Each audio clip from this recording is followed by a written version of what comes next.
Hello and welcome to episode 3 of What That Means Is. Hello, Chris. Hello, Rosalie. I'm Rosalie Drysdale. I'm Chris Riddell. It's nice to have you back today. Thank you. Nice Thank to you be for here. joining us. So, was the traffic bad getting here today? No, same as it always is. Chris lives in the country. So does Rosalie. And so does Rosalie. No, not one traffic light all the way here. Boy, I have to tell you, Appreciate that. moving to the country was a great thing to do. Yeah. I tell you. And not even that, well, Winnipeg has its traffic jams, but nothing like Toronto and whew. Even Calgary now. Is that right? Yeah. I haven't been there for a Yeah. long time. There's no rush hour. It's all rush It's hour. always rush. Yeah. Yeah. Boy, that is different living in Yeah. the country, I'll tell you that. Yeah. Yeah. Anyway, Slows so you I'm down. grateful for that. As am I. So we're going to just do a little bit of recapping and then we'll get into today. Yeah. So last episode we spoke about the odds of dying if you're over 70 years old. Your odds were dying all cause of anything were 1 in 32 if you're over 70 years old in Manitoba. Your odds of death in 2020 with COVID-19 were 1 in 324. 10% of what it would be to die of all causes. It was 1 in 324 compared to 1 in 32. Just let that sink in a little bit. Yeah, and then the next paragraph on the next page, you were also pointing that out, the risk of dying. Yeah, the risk of dying from COVID-19 at the age of 70 was 10 times lower, 1,000% lower than the chance of simply dying from any other cause for being 70 years old or older. Yeah. So what we want to try to do now, Chris, is we talked about 70 years and older because that was the supposed high risk group. Yeah. So there are all the different age groups, and all of the numbers have been done for all of those age groups, and later on we'll talk about pregnancy and breastfeeding and all of that. But just for the purposes of, just as an example, we'll use that age group of 70 plus, and you just reiterated and kind of recap that. There's another age group from 0 to 19 that was also just that this report took to analyze just as another age group. So these are just examples as we begin to delve into the report. So the other age group, we were going to just mention that now at this point, what those odds are. Okay. In 2019, from ages 1 day to 19 years old, in Canada, the number of people was over 8 million, 8,139,512.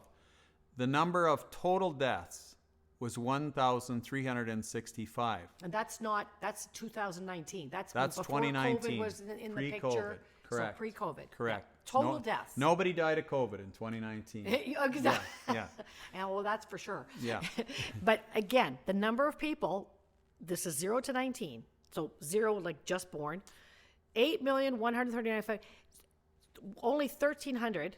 Well, I say only. Every death Yes, is significant. But I say with 8 million, over 8 million people, Right. 1,365 died all causes Right. in 2019. So the odds of death for someone in that age group, 0 to 19 years old, their odds of dying in 2019 was 1 in almost 6,000. Okay. 5,963. Right. 1 in 6,000. Wow. That's pretty low. It's Which pretty, is good. It's pretty low. Yeah. That is Yeah. good. Yeah. I mean, again, every life matters, and I can't, with everything that we're Correct. talking about, Yeah. every life matters. And to that point, as we continue to discuss things, the reason why we're talking to you is because you're making a difference. Your one life makes every difference. So we'll keep on talking about that through subsequent podcasts, but I just want you to know that that's where we're coming from. When we say only one, we don't mean that life was not valuable. And I mean that with all my heart. Yeah, we're strictly just looking at the numbers. Statistics. Yeah. Agree with everything you say there. Strictly just looking at the numbers. Now, in the year 2020, odds of dying with COVID-19 for people in that 0 to 19-year-old age group. Again, there was over 8 million people, 8,144,135. The number of COVID deaths was 2. So the odds of death in 2020 with COVID-19 In that age group, 0 to 19 years old, the odds of death of COVID were 1 in over 4 million. 4,072,068. That was the odds for Right. that age group. That's not all-cause death? No, But the COVID just death. COVID. Yeah. Yeah. Odds of all-cause death in 2019, which I don't know if that would have changed much 1 year later, Right. was 1 in about 6,000. Yeah. And for COVID, it's 1 in over 4 million. Those are the odds. Quite a difference. Quite a difference. Quite a difference. And so we also want to point out that, well, you were going to make a point of talking about that when in that paragraph here, the third paragraph on page 6. We'll have that highlighted on the screen. Yes, the above statistics do not even consider or debate the number of deaths in this group that were attributed to COVID-19. We're not questioning their numbers or debating how they came to that conclusion that that person died of COVID. We point out that in order to be counted as a COVID-19 death, a patient only had to test positive for COVID-19 at the time of death, which does not mean that they actually died from COVID-19. So we want to point out, excuse me, and we're going to do a whole nother episode on the PCR test. Yes. Because I'd like to do how that. they were determining, to the best of our knowledge, that people had COVID was the PCR test. And that's not even to mention the rapid test. But when they were using that PCR test, like I said, we'll do a whole show on that as we'll Yeah. research that more. Yeah. But Dr. Carey Mullet, who invented this PCR test, is quoted many times on camera and in literature, some of the things he's written, that test that he invented was never meant to isolate any viruses, was never meant to isolate the COVID virus. Right. That was not why he invented it. It was not meant to do that. It's not qualified to isolate a COVID virus or any virus. It was invented for the FBI, and what they called it was a genetic DNA photocopier. Do you want to explain what that means? What that means is, just preliminarily, because we are going to go into that. A DNA photocopier, which would be if they found some evidence or material at a crime scene, they would keep doing cycles to blow up that evidence to see what actually it was, that matter. They could break it right down to identify exactly what it was and blow it up basically with doing more cycles of the test. So what we're saying is that although the test was never meant to isolate a COVID virus, they took that procedure of the cycles, Correct. adding the cycles, just to find some matter. To find some matter. Right. And so we're going to do a little more study on that, and we'll get back to you on that. But Yeah. basically, these to that point, that these statistics that we're talking to you about, and all the statistics throughout the whole report, don't take into consideration the authenticity of the numbers, like as far as the PCR test was concerned. We're just taking the stats, once again, that the government, based on the numbers that the government provided, there is still, outside of the PCR test, so much evidence about what the numbers really bring us up to, that this was an unqualified pandemic. Correct. Don't take my word for it.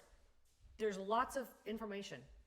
Find out yourself. Right. Research doctor. There's video footage of him talking about his PCR test, and there's video footage talking about Fauci. Don't take my word for it. No. Do your research. Yeah. So, Chris, I just want to, before we move on about the PCR test, I Right. really encourage people to do your own homework on the PCR test. Don't take our word for it. Just because we're telling you that, don't take our word for it. There's information. Dr. Carey Mullis, he's a biochemist, and he's the inventor of the PCR test. There are so many places to find the information, but start with DuckDuckGo, okay? DuckDuckGo will tell you about Dr. Carey Mullis. Don't bother with Google. Don't even bother with Bing. Start with DuckDuckGo, and then just, you know what? Once you pick up a thread, you start following it.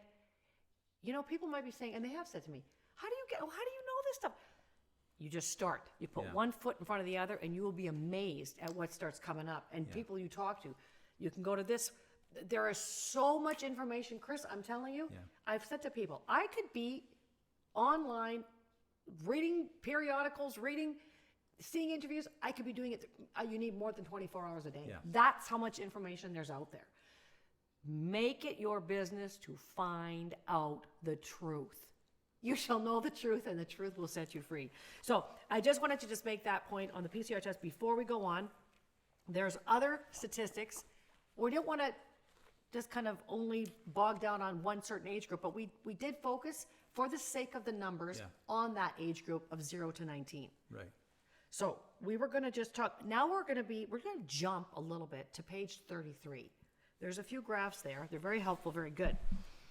We're talking about the other causes of death in 2019, just for statistics, just so we know what's going on with statistics. Do you want to kind of break that down? Sure. Well, going back to the odds of dying with COVID-19 for that age group, 0 to 19 years old, there was 2 people died. In 2000 and? In 2020. 2000 of COVID. Of COVID. Right. Correct. Now, what I'm looking at here as a former cop, in 2019 in that age group, there was 232 suicides. Yep. 232. Over 100 times as many people died of suicide than died of COVID in that age group. Yeah. So if you could have taken a percentage of the millions of dollars that were spent on the COVID, And on vaccines.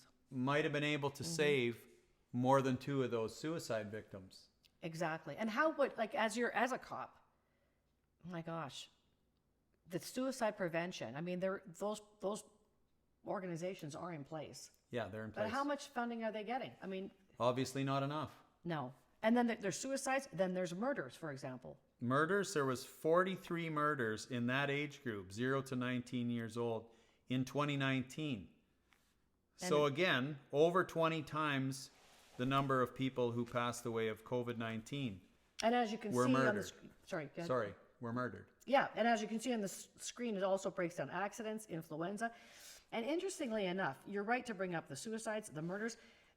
If you want to, do your own research, but the research is, I should say, do your own kind of recognizance on this. But on page 37, you can see a breakdown of all the age groups in 2020 and what they died of. So talking about, it's even broken down more here, 0 to 14, and then also ages 15 to 19. When you're talking about the murders of that age group, 0 to 19, in 2019, that was 43. To 20, the year of COVID, what were the murders there? In the age group 0 to 14, it looks like 13, and the age group 15 to 19, it looks like 27. That's right. And so if you're looking, I don't know if it's on screen or not, it's kind of a smaller print, but that's under the term homicide. Correct. In 2020. So the number then, what is that, 13 and 27? Correct. That's 40. how many? 40. Correct. 40. Yeah. 40 homicides. So that number sort of stayed the same between 43 and 40. But again, two people died. 2 people, and one was Of in the COVID. 0 to 14, one was in the 15 to 19. Yeah. So we're talking about statistics that are really mind-boggling for the causes of death between 0 and 19. Yeah. Murders, homicides, car accidents. But the point being, the massive shutdowns. People losing their jobs, people being forced to take jabs that have not been tested. In fact, there were no tests done, if you can believe this, Chris, from ages 0 to 14, prior to the jab coming out. I'm not even sure if they've done proper tests up until this date. Right. But the discrimination of people who weren't getting the jab, all of this energy and money going to it. And in this age group, for example, 2 deaths. This is a Canadian stat from Canada, from Stats Canada. And any test done between 15 and 19 was very limited. Yeah. So again, everything we say check it out, test it, do your homework. But when you think about that, I mean, how much sense does that make to you? The billions of dollars spent. I mean, was to save lives. It doesn't make any sense. No. None whatsoever. Just even going back to that big graph, when 2 people died of COVID, 12 died of diabetes. Yeah. You think they could use a little more money? Yeah. You know, it's just simple. Cerebrovascular, 13.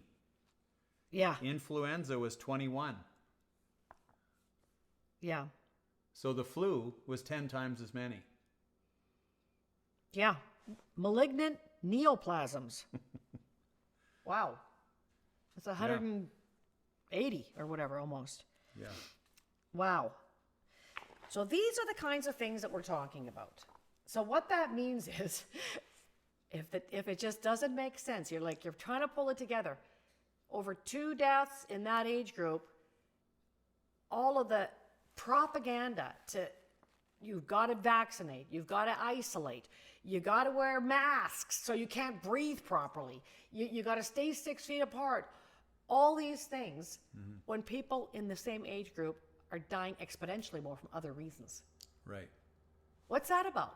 You got to ask yourself the question, why? Why? It's illogical. Why would people have to shut down their businesses? Okay, I'm going to go on a bit of a tangent. Do it. Why does Costco get to stay open? Why does Walmart? Why does the liquor store get to stay open? All of these but the little guy had to shut down. Why? Because, the best was when I went to the corner store. I mean, again, the rules just changed. Boom, boom, boom, boom, boom. Now that was deemed as a necessity. We could go in. But all the cards were covered up by plastic. God forbid that nasty COVID all over those greeting cards. I mean, ladies and gentlemen, we have a God-given common sense. We've got to use it. So this is a lot of what we're trying to talk about here too. Just breaking down logic. Ask some questions. Yeah. So, well, that about wraps it up for today. That was a lot. It does. It sure doesn't wrap up the conversation because there is so much to say. Yeah. But for today, we've given you enough to kind of chew on. So thank you for joining us. And again, keep those comments coming in. We're getting some really good feedback here, and we appreciate it. Thank you very much. We do want to make this the best show that we possibly can for you.